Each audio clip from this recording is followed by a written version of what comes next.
Ladies and gentlemen, call Brister. The groove.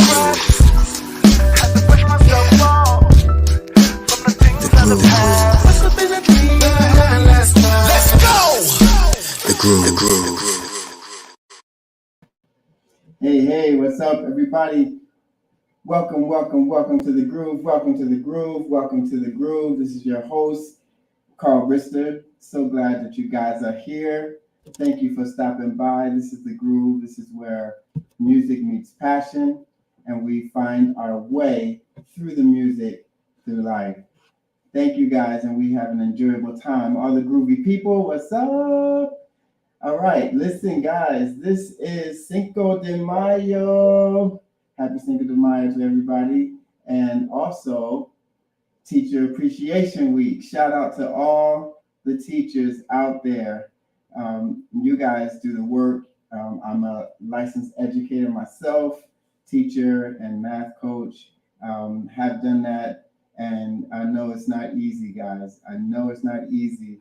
I have many stories that I could share, but you guys are now, you're in the trenches. You're all out there, and we totally appreciate what you do. And we don't say it enough. We do not say it enough. And you guys hear it because I've heard it all the time. But at the end of the day, none of us would be here if it wasn't for our teachers, and specifically that teacher. And I have two.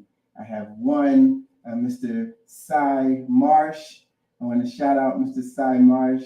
He was my political science and social studies teacher from Plainfield, New Jersey. That's right. That's my hometown. Shout out to the Cardinals. Shout out Queen City. What's up? Cy Marsh, he saw so much more in me than I really, considered myself. And if it wasn't for his encouragement, I might have underachieved. I'm so happy that he took an interest in me, and I've soared and never ever forgotten, and we're still friends today. So shout out to Cy and Lynn, and thank you for being that teacher for me. I'm going to tell you my other teacher later, but first, guys, this is the groove, and thank you. You guys know what to do. You guys, if you're watching on YouTube, please click that subscribe button so you can get all the videos first. And if you're watching on Facebook, friend me and start that watch party right now, because this is going to be yet another show that you will want everybody you know to see. We have a special guest with us. If you were here for the video premiere of Trauma, you saw and you heard this special guest, but you have not truly heard her until you've heard her sing, and that is the one and only Lynette Sheard. She's stellar jazz, R&B, blues, vocalist, performer, actress, and she's also director of the Mental Health Association in New Jersey. So listen, right now we're going to get this show started with something that I think relates to exactly where we're at. This is a turning point season. This is one of the classics by yours truly, and check it out. And let's get started. This is the groove, y'all.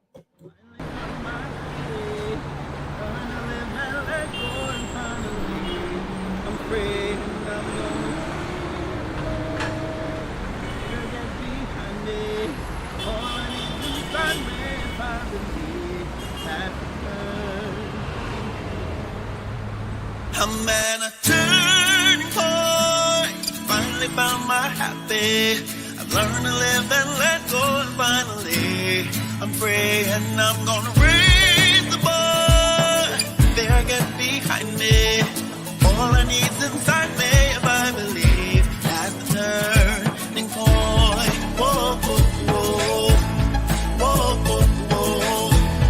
Whoa, whoa, whoa.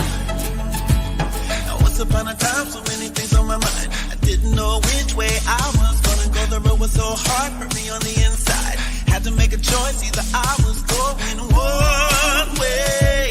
I turn around and go back home the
Now dreams are born so differently for all. But there comes a point when you will stand or fall. You will know which grows for you. Dreams don't come easy, but they can come true. I'm at a turning point. Finally found my happy. I've learned to live and let go, and finally I'm praying I'm gonna raise the bar. Fear gets behind me. All I need is start me if I believe at the turning point. Whoa, whoa, whoa, whoa, whoa, whoa, whoa, whoa, the turning point. Whoa, whoa, whoa, whoa, whoa,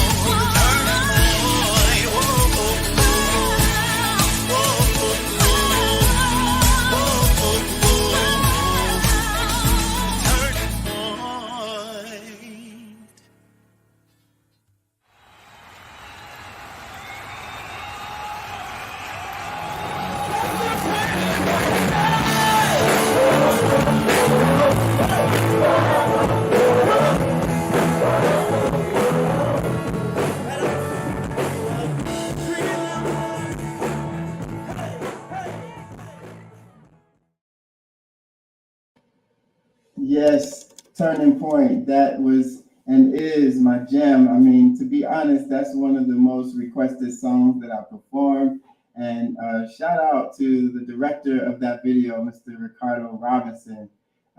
We had a ball recording that video, and that was Anderson Park and Montclair, New Jersey, and the big festival we recorded live for my performance at Maplewood Fest. Shout out to you guys out there, Maplewood, New Jersey. The crowd was live.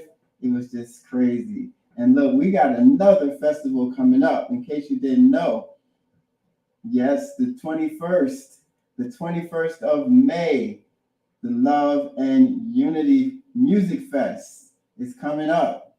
On the 21st of May, you guys have got to come out this year. It's gonna be crazy. And it's free for the community, cultural arts, vendors, food trucks. We have the empanada lady. We have so many food trucks that's going to be there from different cultures. You guys are going to love it. We have games and things for the kids, but even more so, we have a fire roster this year. Guys, you're not going to miss it. Look, check this out. We'll both be hitting the stage. Our good sister Viola Sykes will be hitting the stage.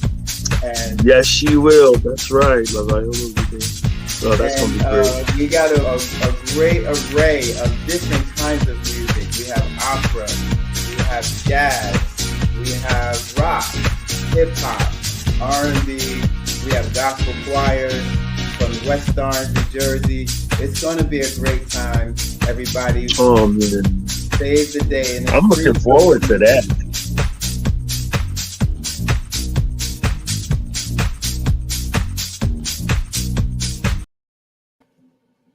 Yes, so save the date, May 21st. It's going to be live. And do you know that is World Diversity and Cultural Day as sanctioned by the UN? So this is a national holiday where we celebrate our diversity of the various cultures that are among us and learn about them. And that's exactly what the Love and Unity Fest is about. And so come on out and celebrate World Diversity and Culture Day here at the Love and Unity Fest. And guess what? Just in, the Love and Unity Scholarship Bike Ride will be postponed due to inclement weather this weekend. It's going to be postponed to when? May 21st. So we're going to kick off the Love and Unity Music Fest with a nice bike ride. It's going to be so cool. You guys got to come check it out. Go to musicvillage.live for more information. If you already signed up, that's just 2 more weeks for you to get your bikes ready, do some more leg, workouts. It's going to be really cool. We have some live performances for that. So we're going to kick the festival off with a nice bike ride, and the proceeds from the bike ride will help the festival and also help give some young musicians assistance for purchasing instruments, private lessons, and tuition assistance. All of this is for a great cause. So come on out to the scholarship bike ride. We're going to wheels down at 9 a.m. We're going to ride. It's going to be great. Have some refreshments. Come back and kick off the Love and Unity Music Fest. And I told you we had some fire artists that's going to be performing, and one of them is here with us tonight. I want to shout out some of our viewers tonight. I really got some nice comments from Darren Lewis. What's up, brother? I see you, man. From he said oh yeah, of course, from SHU. That's right, Seton Hall brother right there. That's the alumni right there, of course. What's up, D? And then Joanne Harris. And Joanne, you got to tell me if this is Joanne from P-Town, Queen City. If you know, like I know what both of those mean, you text me and let me know. That way I'll know that you know that I know that you know that I know that we know. All right. But look, I'm so excited. We have a wonderful guest tonight who's going to talk to us about trauma, mental health, and music. If you were here this weekend, you saw the debut of my new video, Trauma, which I will play later on in the show. But first, I'd like to introduce you, if you haven't met, to the artistry and vocal stylings of our special guest tonight. Everybody, please enjoy the music of Miss Lynette Sheard. Ooh, summertime.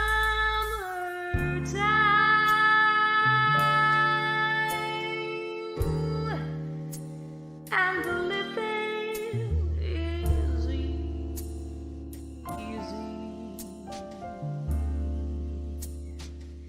Fish are jumping,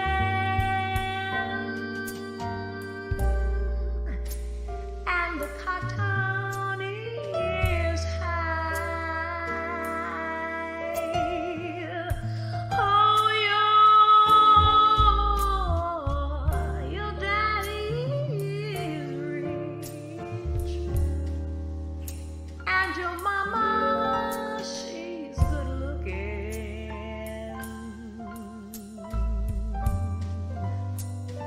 So you better hush, little baby, and don't you cry.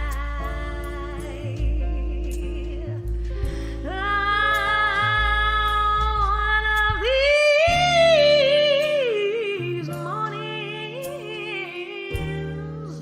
you're gonna rise up singing.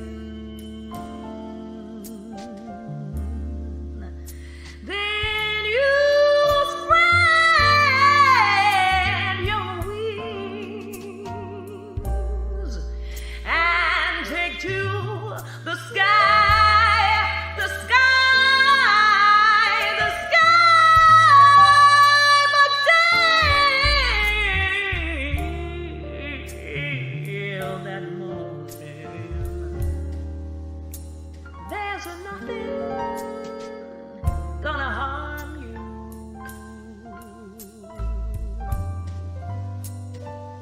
'Cause you got your daddy and your mommy, they're gonna stand by.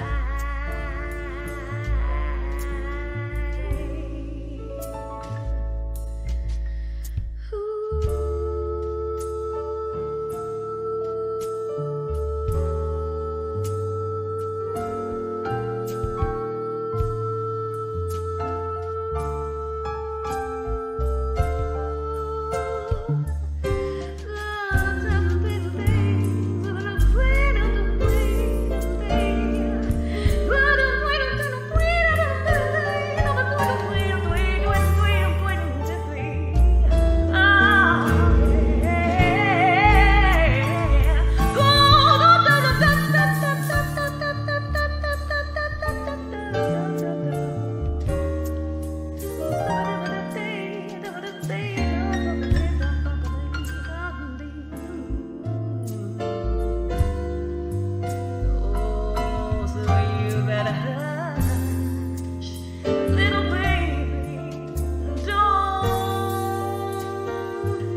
That was the vocal stylings of the one and the only Ms. Lynette Sheard.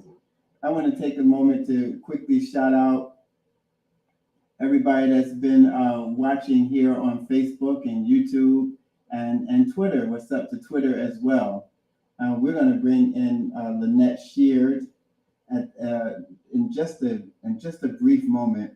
I do want to repeat that the Love and Unity Scholarship Bike Ride that's planned for this weekend, May 7th, will be kicking off the Love and Unity Fest on May 21st. So please, again, check out musicvillage.live for more information. Also, how dare I even begin to take a breath without mentioning, without acknowledging, without bowing down to all of the mothers out there watching. Happy early Mother's Day to all of the moms. And in particular, I have to shout out my mama, Miss Sonia Brister, down in VA. Also, shout out to my beautiful wife, mother of my two princes, Beverly Brister, holding me down even still tonight behind the scenes. And of course, shout out to Ms. Lynette Sheard, who is with us today. Looks like she might have stepped away for a moment. So we're gonna just get her back here, give her a text or something and let her know that we are, the curtain is up. And I also want to shout out my grandmom, Ms. Dorothy Brister, a heavenly Mother's Day shout out to my grandmom, Dorothy Brister. I don't talk about my grandmom too as much as I think about her. She's taught me so much, cooking, how to fix cars. Yes, from cooking to how to fix cars, my grandmom did it all. And she was a great influence on my life. And I love you, Grandma. So, all right, here we go.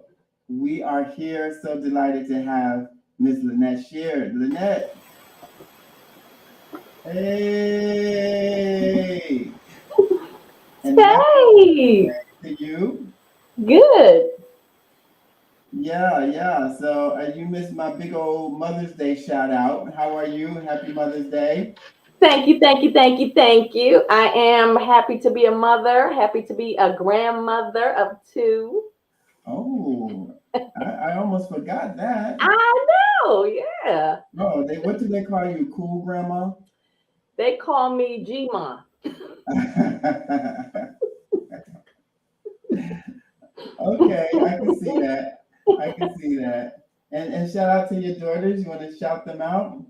Yeah, shout out to Anya, Nija, and Monet. Hey. Yay. Beautiful and talented daughters. Incredible. They are incredible. And I'm not just saying that because they're my daughters, but they just are. They just are. Awesome. Now, did becoming a mother have any impact on your artistry in any way? Can you see your artistry pre-motherhood and post-motherhood? Do you see any changes? That is such a great question. Thank you for that question.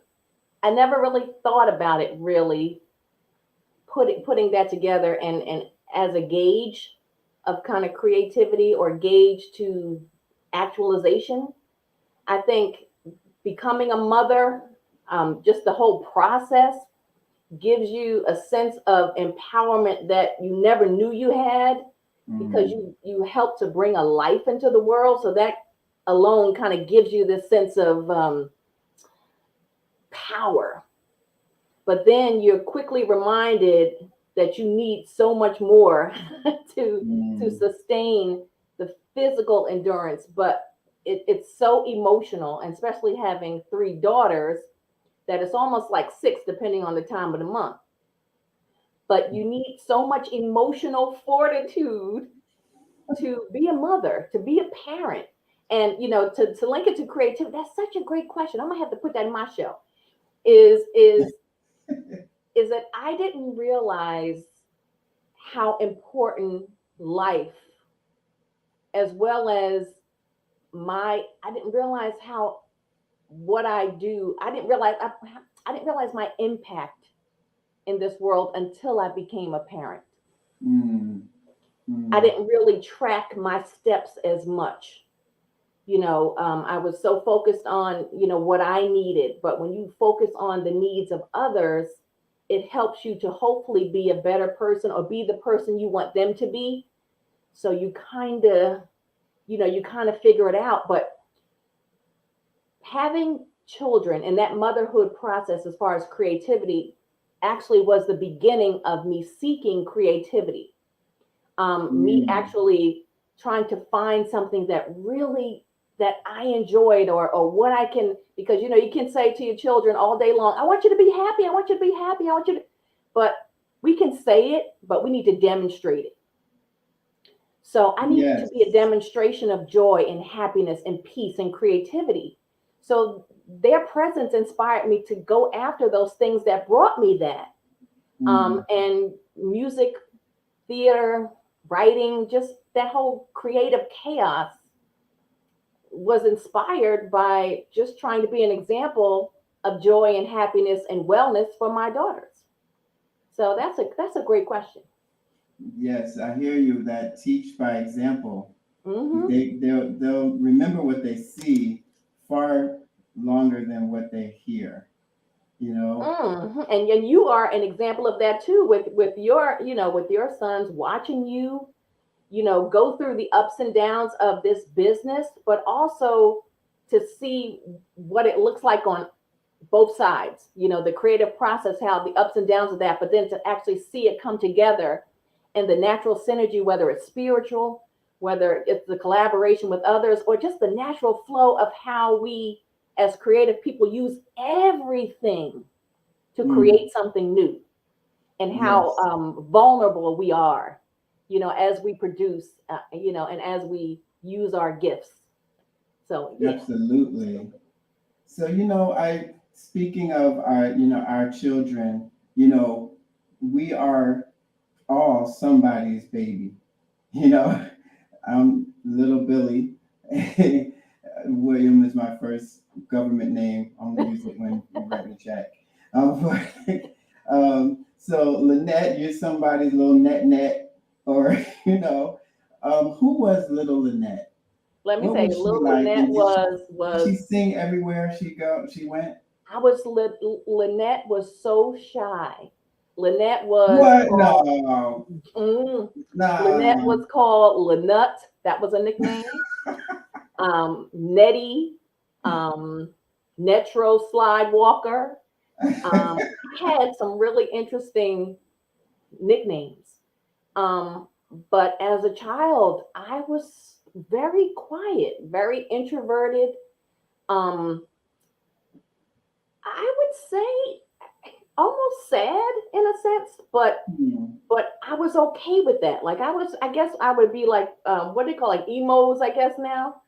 I was that child that was by themselves and okay with that. Okay. And yeah. So yeah, I didn't start singing until I was 38. So I always wanted to sing. So me and my toothbrush and me and my, and the wooden spoon and the toothpaste, I would sing to myself. And it's so interesting, to myself with my eyes closed. As a kid or as an adult? A kid. As a kid. And I was, and as we, the whole family barbecue, and relatives saying, oh, Nettie, go on and sing that song. Go sing that song. Go, and it was like, it was like pulling teeth, but I did it because, when your parents and your relatives and the older folks tell you to do something, you do it. Right. So I did it, and they kept asking me to do it. So I was like, okay, well, my family would say, sit down somewhere. But, they wanted to hear it. So that was kind of like, all right, maybe there's something here.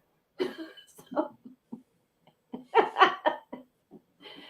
Oh my Wow, God. so you didn't have that, okay, I was in the church choir, I sang for Easter, I did that thing, and then I did talent shows as a kid, and everybody saw me as a child prodigy, and so that wasn't your trajectory. Carl, that was not my story. I remember having a solo in elementary school at Quitman Street School in Newark, New Jersey. I'm from Newark. And Hi, great city. I cried through the whole solo. I remember it like it was yesterday. I remember I had a teacher, that was one of those teachers that you were talking about that influenced you. I remember my music teacher I always questioned her sanity. You give me a solo, because I cried during rehearsal. So I was just this very sensitive, shy, please don't put me in the front, please don't put me in the front. And when I sang this song, it was received so well. So I was kind of like looking at, well, what's wrong with them? Like, it didn't connect with me at all until I had kids, until I saw the creativity in my own daughters. I didn't make that connection. I didn't respond to the call because I didn't see that as a means of employment, as fun. It seemed extracurriculars. I didn't have time for that. So it was, when I was looking for joy, it found me kind of. So was music and singing, with the toothbrush and all of that, when you look back, was it a form of coping with something that was, on the inside, and music gave you that outlet? I would say so, because unfortunately, I didn't know what I needed to cope from until I got older. Like I wasn't able to connect some dots until I sought therapy on my own, or until I became so withdrawn and so unhappy that I know I didn't want to feel like that. So until I began to connect my dots, I wasn't really looking for coping from anything. I was just trying to survive. So I think now, absolutely, because now, as far as how I stay well, is first of all pursuing something that was always there, but I received like outward validation for it. But then it became a coping skill for me, but it also brought me so much joy because it allowed me to tap into things I didn't know that were in me. Like I didn't know that I could memorize something so quickly. I didn't know that I could learn a song in an hour. I didn't know that I have perfect pitch. I didn't know that I could sing opera. I didn't know that I could write. I didn't know that I was I didn't know until I took it was a challenge, and I don't have time, but as a challenge with my daughters, who came up to me and said, "You look so unhappy," because our kids will pick up on our energy. And as much as we try to, everything's fine, they know, because they came from us. They came from our energy. They came from our DNA. We are so connected. We don't realize it until they said, "You seem so unhappy." And so I said, okay, I need to change some things in my life and rearrange some things. And so there was this contest to christen the West Orange Idol. And so as an activity for my daughters to do something together as a family so that we can connect, I said, and this is, again, God, is that I was in the car eating Kentucky Fried Chicken, as I did most days. And Etta James, At Last came on, and I just rewrote the lyrics to At Last, to the melody to At Last, but to the lyrics about my love for Kentucky Fried Chicken. So I brought the idea to my daughters, and I didn't know how creative they were until the older one, Anya, who's now does this for a living, designed a bucket of chicken and drew a biscuit. We had costumes, and we actually went into this contest. I sang Kentucky Love, and I won $500 out the sky. In the audience that day, people were like, oh my God, that is so great. After that, I got my first theater role, and it kind of snowballed from there. People were offering me things. I was bartering. You know, if I'll sing here, if you give me some voice lessons, I'll do this if you put together a headshot for me. So it was it became this tidal wave of just joy that I didn't know was possible, because I was using what God gave me, and I wasn't questioning why he gave it to me. And so that project helped me to see all of the naturally God-given gifts that my daughter had, because we all did something together. And I was like, oh my God, they all play instruments, they all read music, they can all paint. And I can't even read music. But if you play something for me, I can figure it out. Like, it's just sometimes, you know, other things kind of spark other things. But yeah, I don't even remember the question. But yeah. Well, listen, I got one for you though. Uh-huh. So with all of that, you know, you finally begin singing. You know, who is Lynette listening to? Who are your influences that are helping to shape your journey to finding your own voice? Who are your top three? I like storytellers. I think Carmen McRae, Nancy Wilson. You know, that's one of my favorites. And guess who I saw today? God, there's so many, but I would have to say Rochelle Farrell. Oh, absolutely. Lisa Fisher. Like, I mean, I like storytellers. I like range, you know, and I'm encouraged by them because they sing whatever they want, and they feel so, and you could just feel their freedom when you hear their voices. So that inspires me. Did you like your voice when you first began? Oh no, I couldn't even listen to my voicemail. No. No. And no, it's so weird. Even today, like I'll, you know, in this age of social media, you're out singing live, someone, you know, do a live stream or a video, and, you know, and they send it to you or they post it, you know, and it's like, I can't even watch it. Like it takes me a minute still. I'm getting better, because I want to improve. And like, I didn't realize that I move like, you know, I never studied myself. But now I can watch it and enjoy it, because it will take me back to the moment and not keep reproducing it. You know that feeling where you see it's like, oh man, I should have, if I could have did. I just kind of enjoy the moment because it's gone. I can't get it back. So I appreciate that opportunity in the moment. And just, if I get another opportunity like that again, I could try this. So yeah. You know, I've seen you in so many different types of settings. So the first song we played of yours tonight was Summertime. And if I'm not mistaken, that's from Porgy and Bess. And so I've seen you sing R&B, jazz. I've seen you on stage and theatrical productions. What's your true passion? First of all, let me say thank you for supporting me. Thank you for, you know, for being there. Thank you for sharing your own passion with me. I remember that day, champion. We were in the car at work. I was like, oh my God, look at this.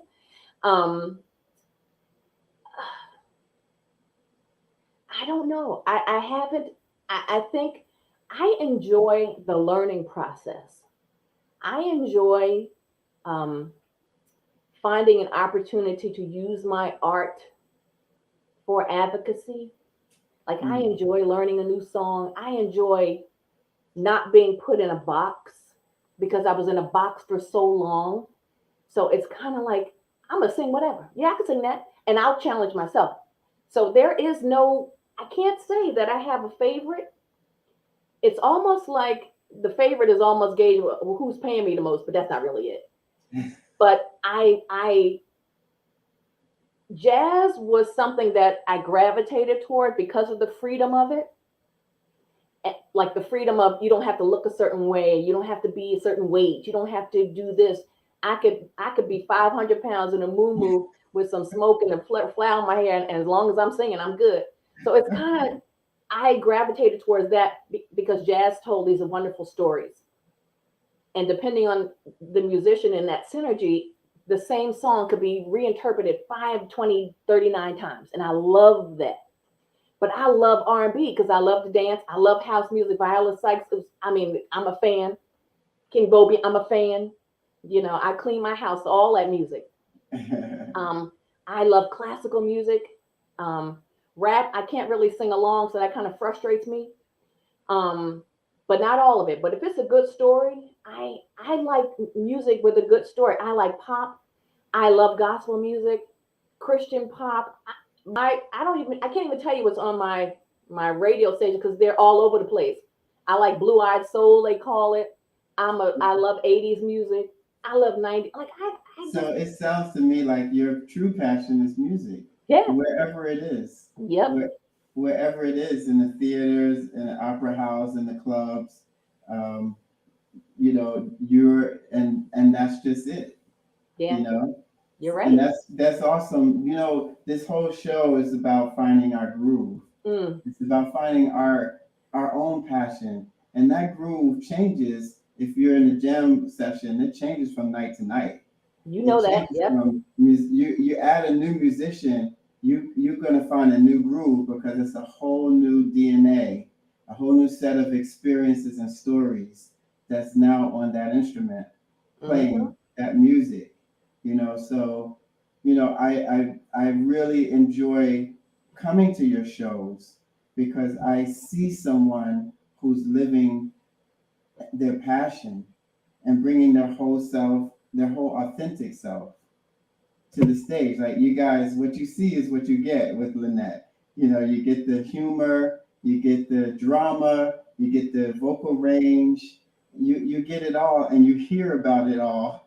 If she had a good day, she had a bad day. You know, you do what I often talk to my sons about. You play from the inside out, and I truly love that from you.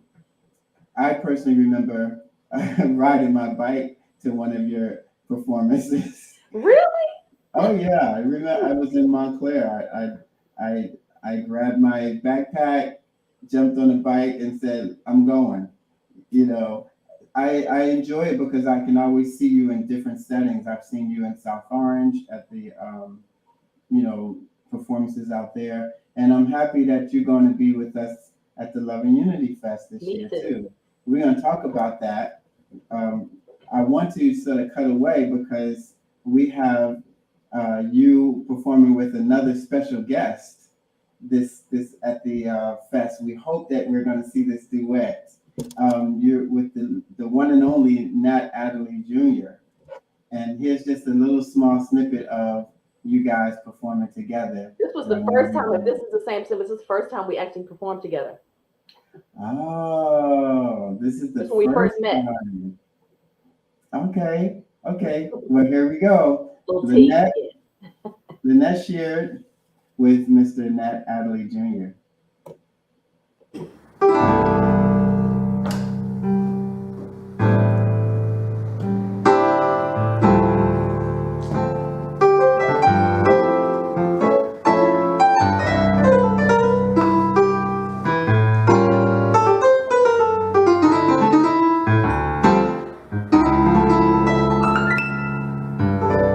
The very thought of you makes my heart sing like an April breeze on the wings of spring. Then you appear in all your splendor. My one and only love.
a special guest tonight, and she's I hate to say accompanied by, she's performing with the one and only Nat Adderley Jr. So I'm putting that out in the atmosphere because we're hoping to get those two together to sing a duet with us at what? The Love and Unity Music Fest. And that's happening when? May 21st.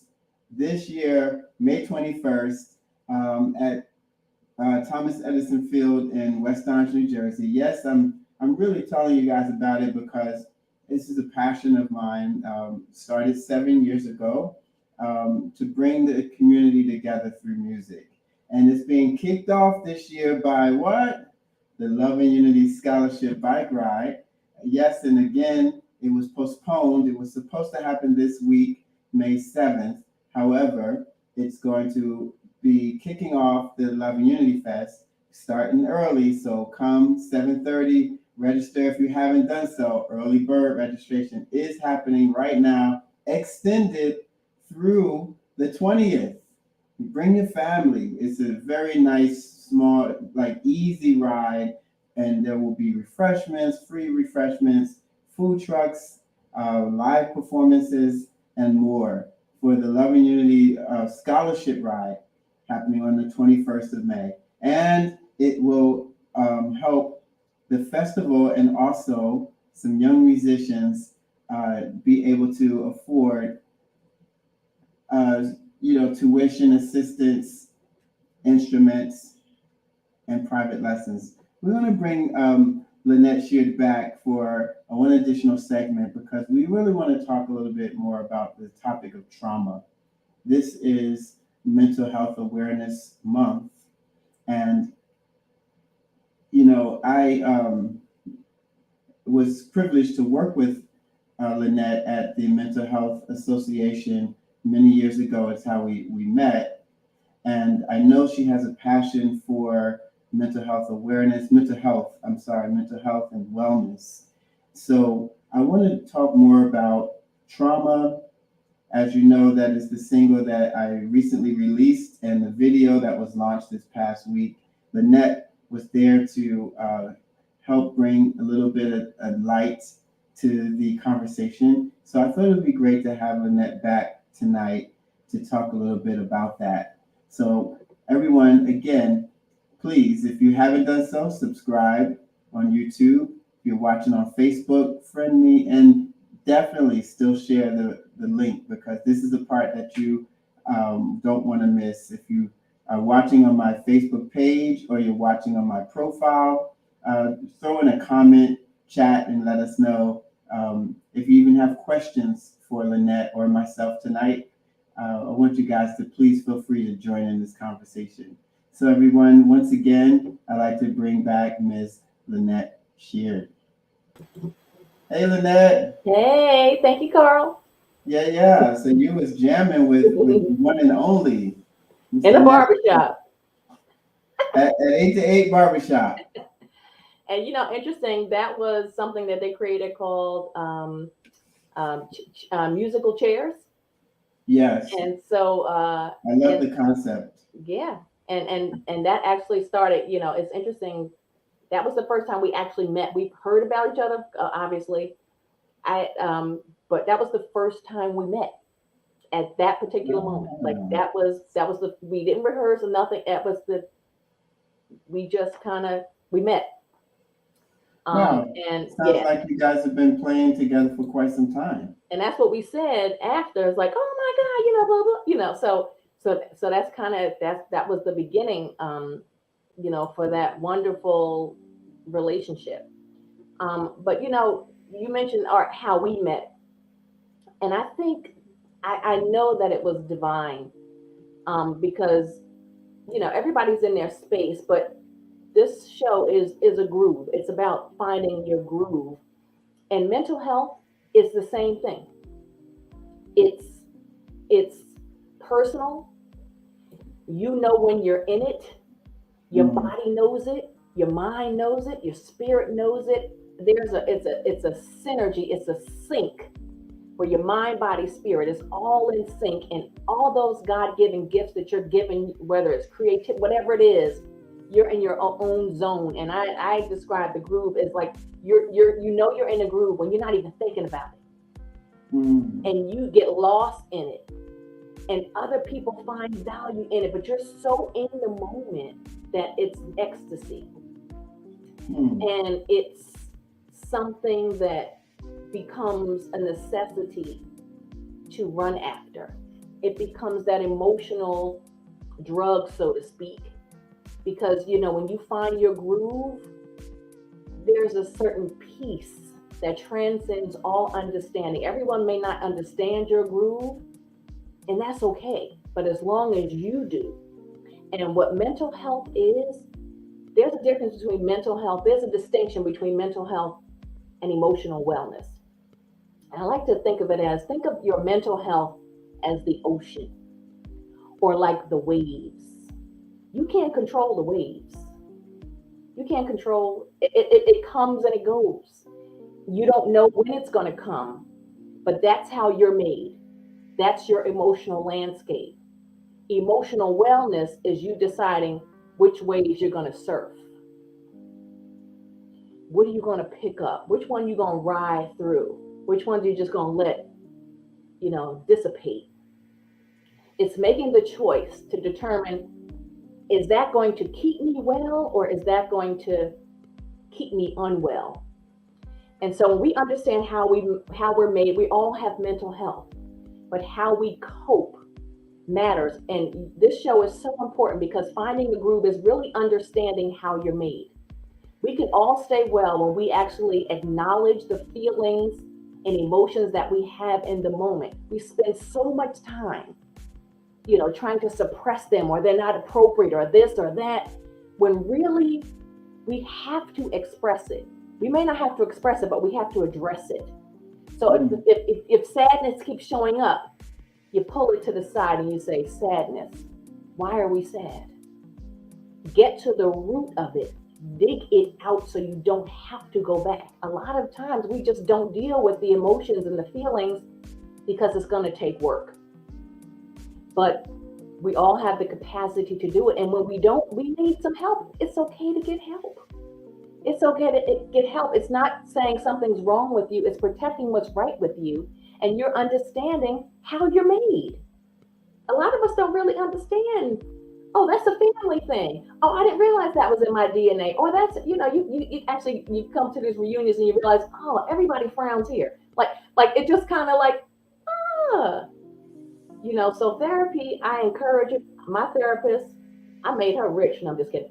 But my therapist, the first thing she said to me, which cost me a whole bunch of money, was, Lynette, there's no such thing as normal.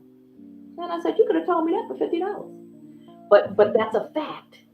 We're all busy trying to find normal, but it's what's normal for you. Where is your groove? What were you made to do? What could you do for the rest of your life, even if you never got paid?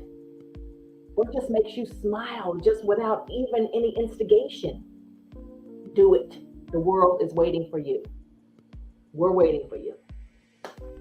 And yet we have many artists in particular, and shout out to the artists that are watching, who work through and give hints of their state of mind, their mental wellness in the moment through their art, and or find it a way that we cope.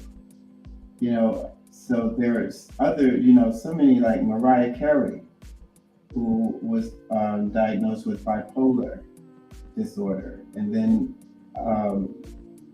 Kanye West as well, seeing that. And then we had Kid Cudi, hip hop artist, and Kurt Cobain, the late Kurt Cobain, had ADD, amongst other things.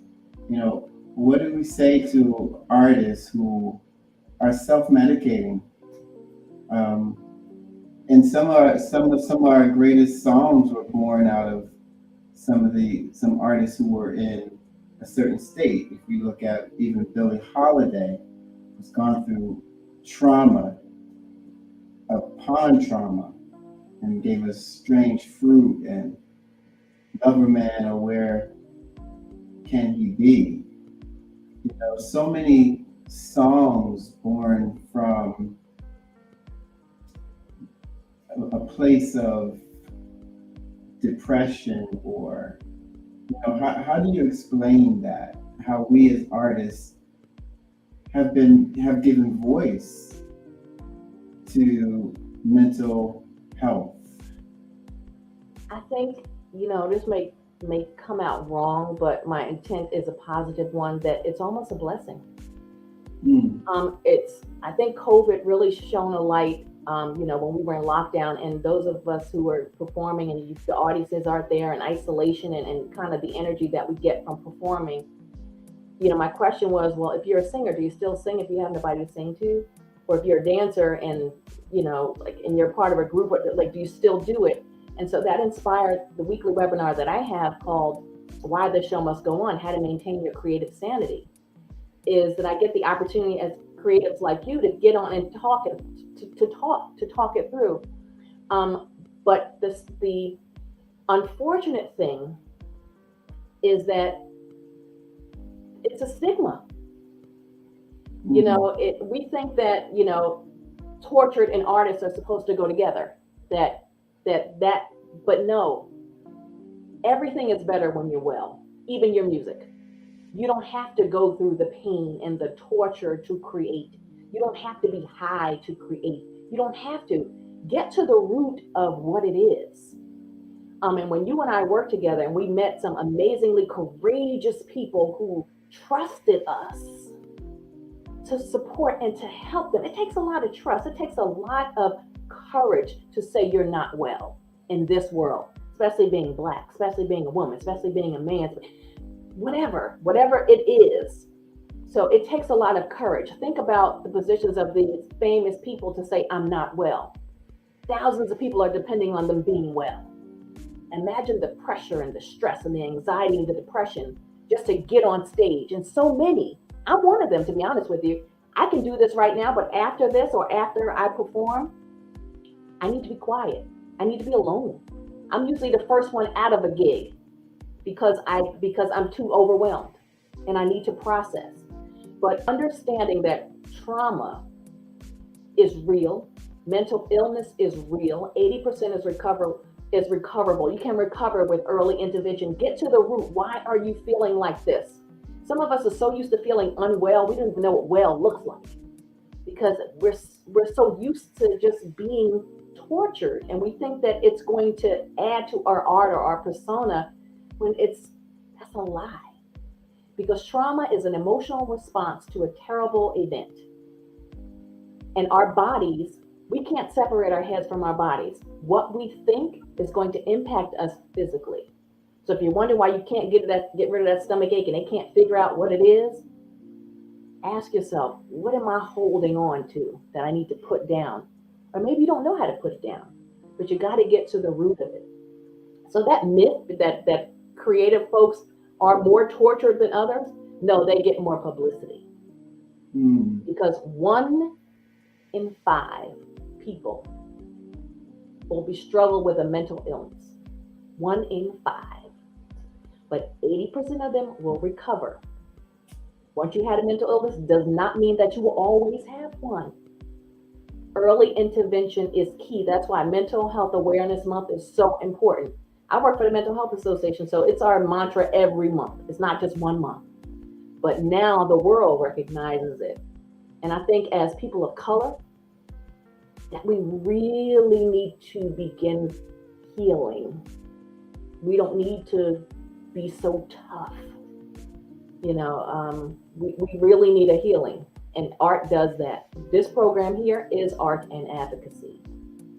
And for those tortured artists, their art, interestingly, has become their advocacy, isn't it? If you think about it that way, that you knew what their diagnosis was, so their art has created a platform for this advocacy. So Another great question, Carl. Thank you. Thank you. Thank you so much. For the work that you do, Lynette, and I remember quite a few people at MHA that, had a great heart for the clients that were served and are served today. And now, especially I wouldn't say post-COVID, I'll say with COVID, and all that we've been through, I know that your work has truly been life-saving in many, many, many cases. And, just like our teachers out there, shout out to you guys. We also shout out to the mental health workers who are also on the battlefield and saving lives in your way. So I thank you. And with that, I want to bring you back for a quick moment, and then I want to shout out everybody watching on YouTube and Twitter and Facebook. And if you have questions for Lynette, I want you guys to sit them in the chat, and we're definitely going to get to your questions. And really, really, really, if we can't answer them tonight, we will post the responses. But before I move on to a different area, if someone is experiencing trauma, or if they're experiencing a day where they're just not feeling well, and that day extends to 2, 3, 4, now we're into weeks and months, and they know something's off, where can they go for help? I think, thank you for that question. Initially, first of all, we're living in, abnormal times. I would like to say that we may not be all in the same boat, but we're in the same storm, and how we navigate it is going to be very differently. But the Mental Health Association in New Jersey offers free emotional support. You can call 1-866-202-HELP, or you can text NJ Hope to 51684, 7 days a week, 8 a.m. to 8 p.m. Reach out for help. You do not have to suffer in silence, and use this acronym if you're concerned about, okay, is this normal? What's normal? Think about FIDO. How frequently are you feeling unnormal for you? Pay attention to what your family's saying, because they may see things that you don't. The intensity. How intense is it? Debilitating? Because mental illness is as debilitating as cancer, as breaking a leg, and unfortunately it takes people 10 years before they seek treatment. Could you imagine walking around with a broken leg for 10 years and then expecting a full recovery? Don't do that. Duration. How long has this been happening? How long have you been feeling like this? And in the FIDO, FIDO, the onset. Was it the loss of someone? Was it the loss of a pet? Was it COVID? What was the trigger? So think about FIDO and write these things down, because if you do need to seek professional help, or even having a conversation with someone who is not ashamed to talk about their mental health, you want to write these things down, because you're understanding, or you're learning your own emotional landscape, so that you know how to maintain it. That was awesome. Just right there. That's the mic drop moment. Thank you so much for that information and for sharing like you do so passionately. This year will be our 7th year at the Love and Unity Fest, and you have been at each one. You're one of our inaugural artists. Why should we come to the Love and Unity Fest? And what brings you back every year? I think that love and unity is universal. I think that love and unity should not, it needs to be a constant. And I think, when you were sharing your passion after we watched, our young men murdered, gun violence, that it became, you're a living example of that. Art and advocacy. What could I do? I may not have $1 million. I may not have this foundation, but you know what? I have a voice. I have a song in me. I have a way to connect to people that is authentic. So what you did was, and why I just gravitated towards it naturally was, yeah, I want to be a part of a healing process. I don't want to just say, oh, that's terrible and do nothing.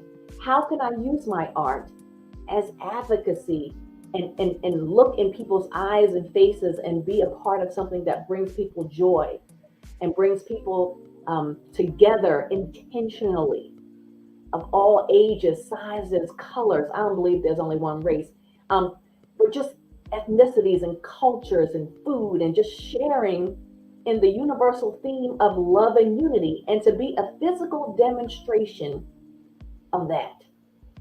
You see it. Our kids see it. We feel it, the artists. And not only just, and that's just not just because it's you, I said yes, but the intention was to provide diverse musical genres.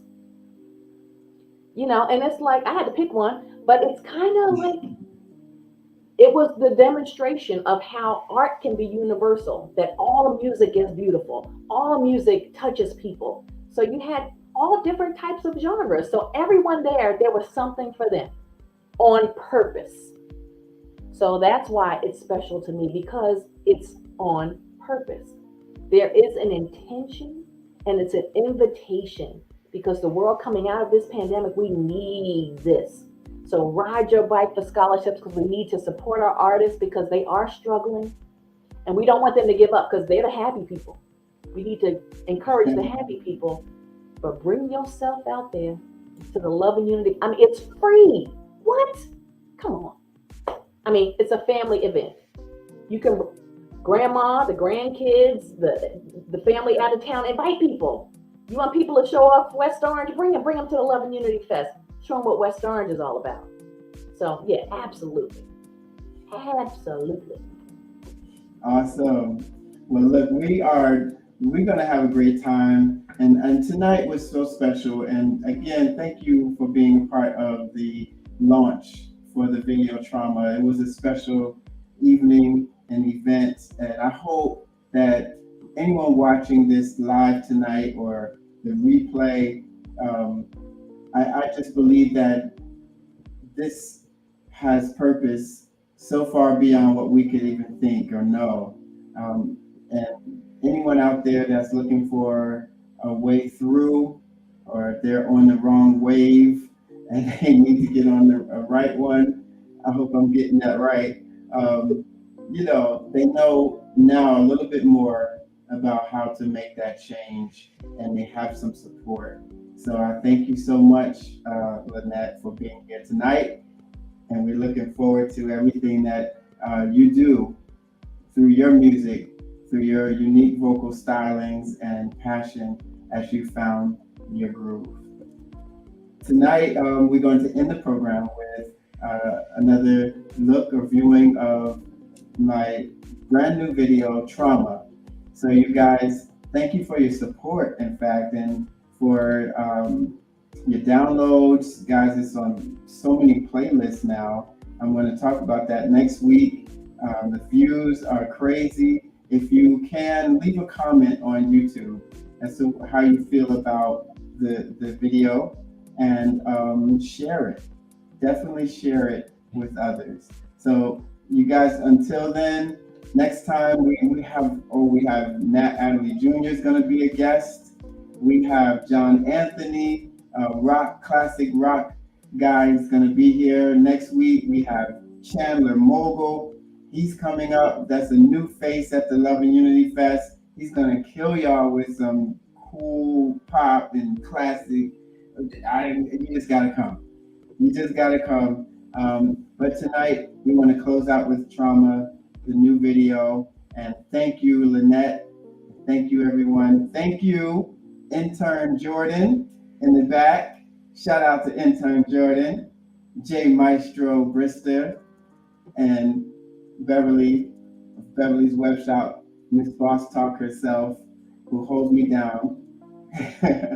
Happy Mother's Day to all the moms, and happy Teacher Appreciation Week. I do want to send another shout out to my other teacher, who was that dude and still is that dude for me, Reverend Dr. Forrest Pritchett. of Seton Hall University's mentor, who's still a mentor of mine, who continued to challenge me to go further and beyond. And I truly thank him and thank all the educators, fellow educators out there doing what you do. And now, everybody, I want to leave you with Trauma.